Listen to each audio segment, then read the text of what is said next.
It's hot out there, but let's blow them off the line of scrimmage. For thine is the kingdom, and the power, and the glory.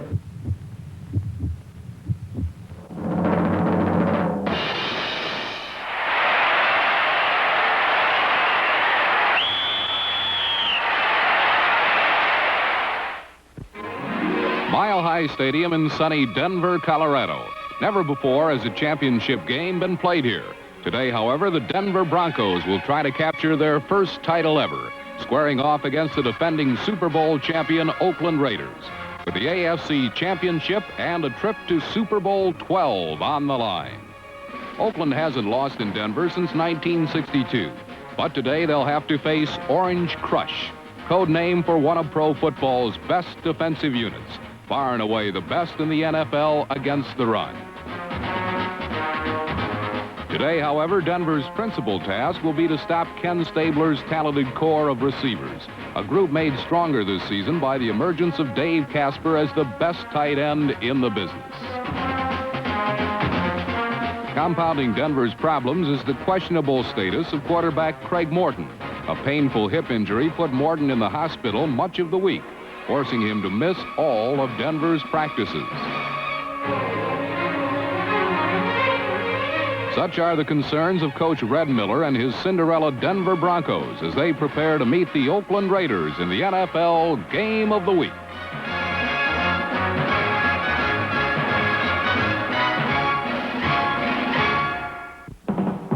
Lyle Alzado and the Orange Crush defense have towered above their AFC opponents all season long. Ken Stabler knew his team would have to run against the Broncos to win, but early results suggested it wouldn't be easy.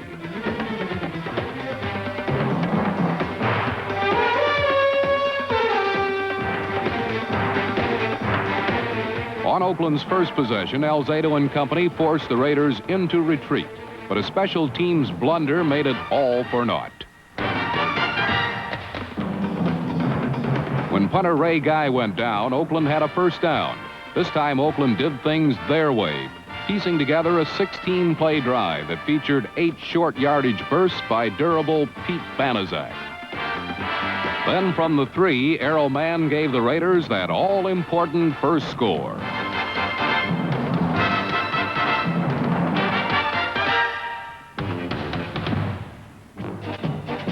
Thus did the Raiders place the burden on ailing Craig Morton. Having missed a week of practice, Morton appeared somewhat tentative and unsure. At the very least, his teammates were having problems with his cadence. A false start left the Broncos flustered. The Raiders pushed them aside like table scraps. But just when Denver's composure threatened to abandon them, Craig Morton collected his thoughts and regrouped his forces, responding with one of the game's most crucial plays.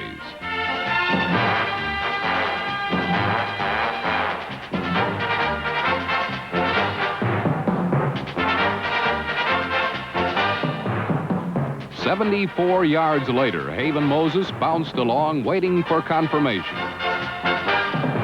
Sure enough, it was a touchdown at a time when the Bronco offense had threatened to fold. Another look shows that Morton play faked, then looked left, hitting Moses in stride. Moses kept both feet in bounds, then high-stepped it home.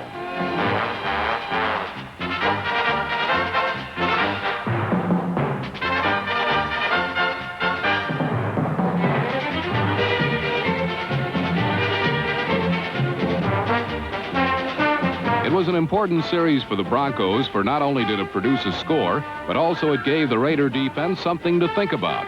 If Oakland thought Craig Morton would be the Broncos' weak link, they were mistaken, for Craig Morton and the Broncos were alive and well.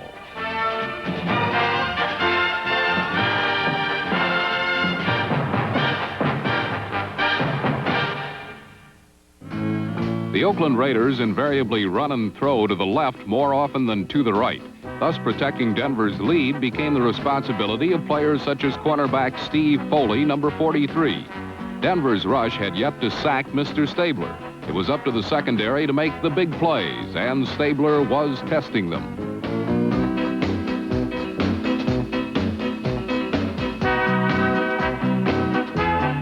Foley responded with a clutch performance. Not only did he shadow the speedy Cliff Branch deep, but he also registered some big hits in the short zones, taking away Stabler's left side options.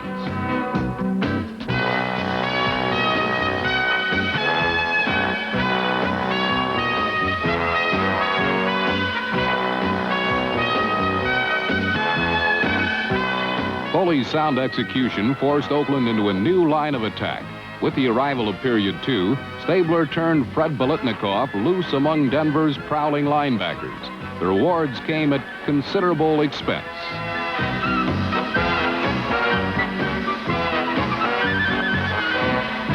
Denver's linebackers hammered away, but even more painful was the end result of all that hard work. The upright became Denver's 12th man, denying Oakland a score that would have pulled them to within 1. By period 2, Denver's rush had discovered inroads into Oakland's sacred pass pocket. But Ken Stabler is truly one of pro football's class performers. Operating on gimpy knees, Stabler rolled away from trouble, then lofted a perfect pass to Cliff Branch.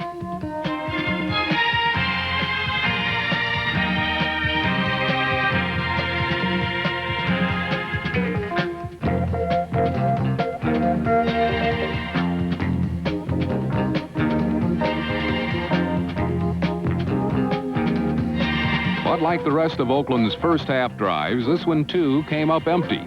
And worse, it produced the game's most serious casualty.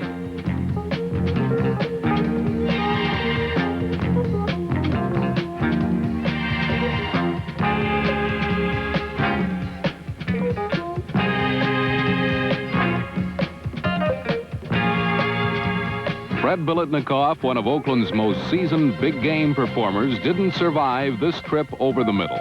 Upon impact, the stylish 13-year veteran dislocated his shoulder, a severe loss to Oakland's controlled air game.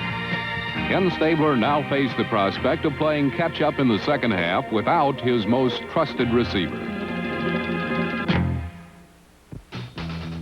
With a slim 7-3 lead, Craig Morton didn't want to create a turnover. On the other hand, conservative play calling might result in Denver's defense assuming too much of the burden. Thus, he opted for the middle road, opening period 3 with an effective swing pass to fullback Lonnie Perrin.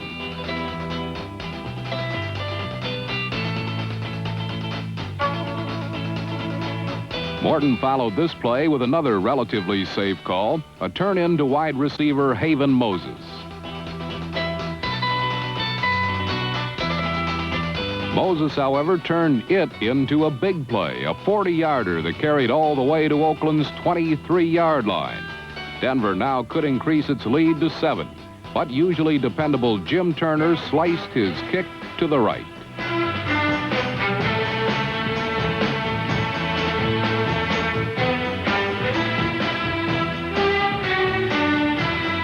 However, Oakland's reprieve was short-lived. On the very next play, Clarence Davis bobbled a handoff, and rookie lineman Bryson Manor came up with his biggest fumble recovery as a pro. The ball was marked dead at the Raiders' 17. A short out pass to tight end Riley Odoms advanced it to the 2. The stage now was set for the game's most controversial play.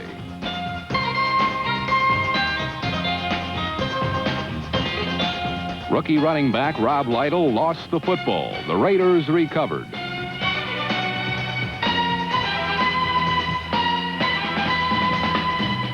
But to number 58, Monty Johnson's dismay, the officials had blown the ball dead.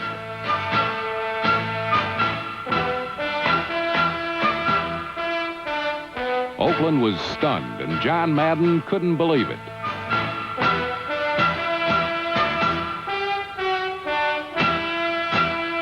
The end result, Craig Morton optioned the ball to fullback John Keyworth on the very next play as Denver rolled to a 14-3 lead.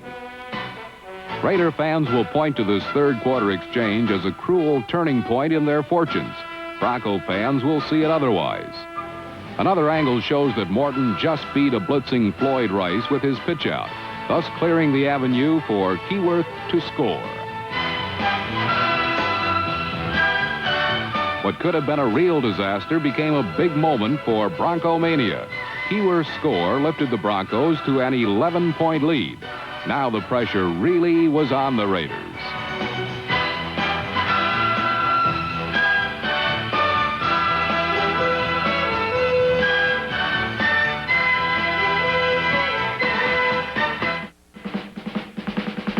Later in the third period, Denver got still another great break when number 57, Randy McClanahan, ran into punter Bucky Dilts.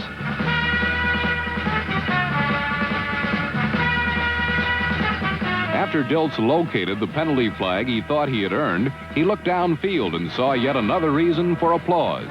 At the other end of his kick, Carl Garrett had fumbled, and Denver recovered on the Oakland 27 with another chance to cash in an opponent's mistake. This has been the Broncos' specialty all season, getting a break and then capitalizing.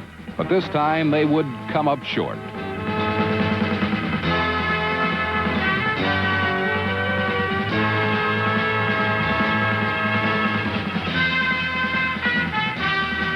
Denver was unable to turn the turnover into points as Morton missed on 3 straight passes, and Turner missed his 3rd straight field goal. Given a new life, the Snake began hissing some spark into the Raider offense. And late in the third quarter, Stabler began finding tight end supreme Dave Casper in the seams of the Bronco pass coverage areas. Looking at what was only the second reception of the day for Casper from ground level reveals that he had gone down to make the catch, was up off his left knee before Foley hit him, and was thus free to add yardage to a 26-yard reception.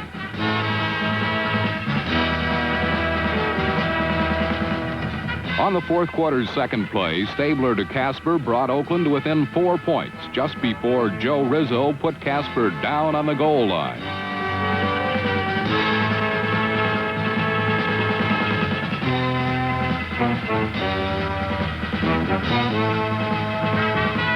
Casper was somewhat piqued at the treatment he was receiving, as all afternoon Rizzo and Tom Jackson took turns rocking and socking the brilliant tight end as he tried to release into his pass patterns, and a repeat of Casper's 4th touchdown of the postseason tournament reveals that he and Stabler beat his tormentors. Stabler by dropping the ball over Jackson, number 57, Casper by beating Rizzo to the goal line.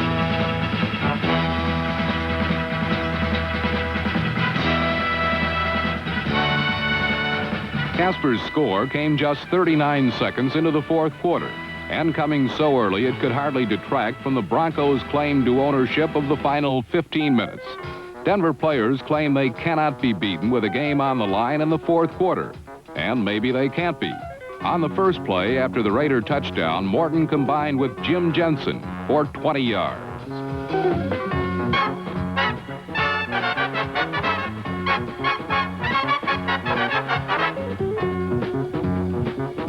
Looking at the play from ground level reveals that Morton unloaded an instant before a vicious double lick by linebacker number 39 Willie Hall and defensive end John Matusak.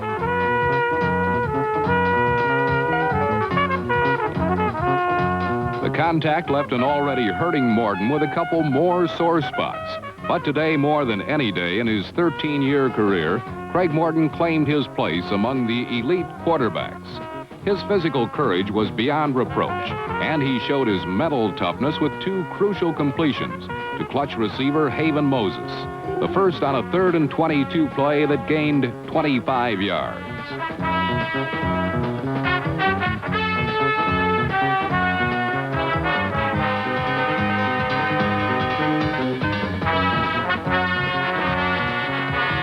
Moses, too, would have the greatest day of his 10-year career. An end zone look at his 25-yard drive continuing reception points up a case of incredible concentration.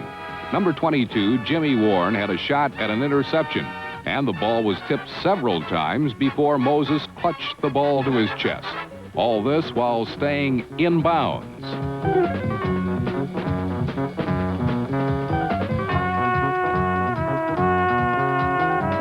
Officials were right on the spot to verify that Moses had possession while in bounds.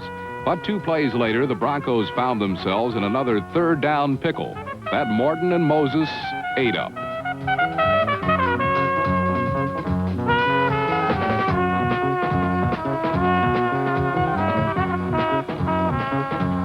Football games hinge on third down plays, and receivers like Moses and his Oakland counterparts, Bolitnikoff, Branch, and Casper, excel in such situations, but they pay for it. Heading for a possible touchdown, Oakland linebacker Floyd Rice, number 52, sniffed out a reverse, chewed up Moses, and spit out a 10-yard loss. The lost yardage put the Broncos in still another third down spot. But this time, Morton was unable to connect, and Rice intercepted his underthrown pass before he leveled Moses again.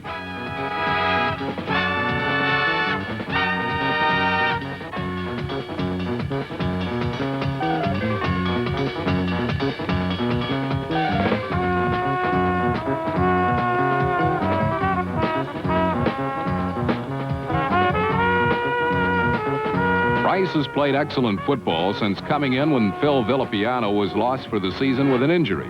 With Rice's help, the Raiders had fought off what could have been a game-winning score. They still trailed 14-10, but it could have been worse. Unfortunately for Oakland, 2 plays later, it did get worse.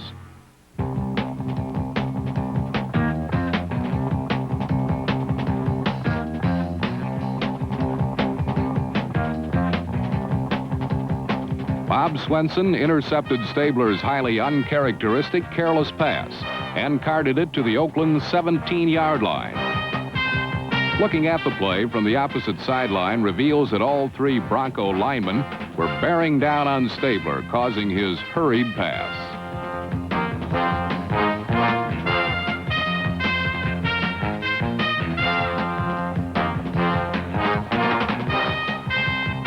Number 68, Reuben Carter, number 77, Lyle Alzado, and number 79, Barney Chavis, all got a piece of Stabler. But lest anyone get too carried away with Morton's courageous performance, consider the fact that Stabler has been playing on a knee that may require surgery in the offseason. And it's just as hard to go on a bum knee as it is with a hurting hip. Morton, bad hip and all, took quick advantage of Swenson's interception, looking right before locating heavenly Haven Moses, who made a great diving catch.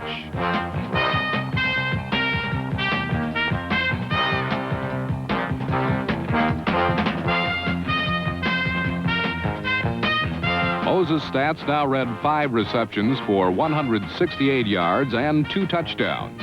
But more important, his second score gave Denver a 20-10 lead with 7 minutes left. And still more important was the fact that the Broncos missed the extra point. So instead of needing 2 touchdowns, Oakland could tie with 1 touchdown and a field goal.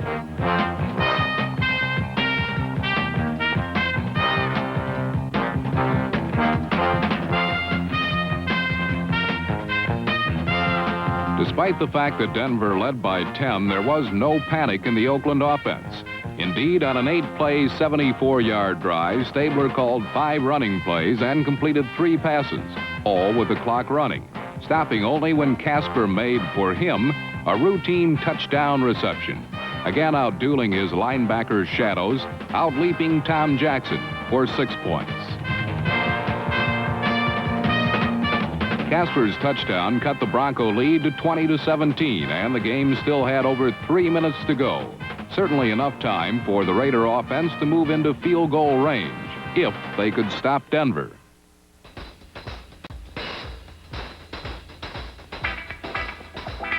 Just get 2 first downs and we'll win, Craig Morton told his Chargers in the huddle, and on 2 Lonnie Perrin runs, the Denver offense got half the quota. 2 more Perrin plunges rang up the biggest play of the game. 3rd and 3, a minute and a half left. The Broncos trying like mad to hold on to the ball, the Raiders dying to get their hands on it.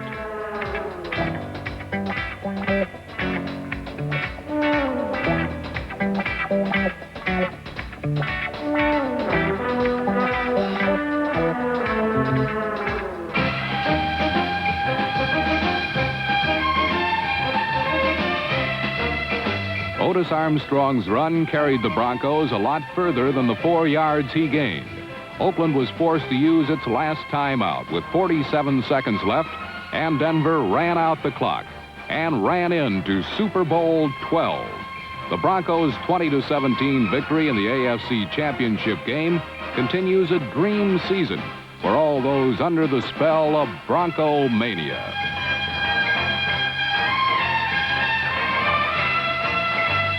Denver successfully made it to the big one in their first appearance in the postseason playoffs, and in Red Miller's first season as head coach of the Broncos. They now get a shot at the NFL title against the NFC champion Dallas Cowboys. For the Raiders, their reign as world champions is over, but they wore their crown well. Said Red Miller, "Don't take anything away from the Oakland Raiders. They're a great team, but we were just a little bit better, and that's how it goes in the big ones. I wonder if they believe we're for real. I guarantee you we are. All that's left is to prove it to the Cowboys in Super Bowl 12, and nobody, but nobody, will be able to argue that point."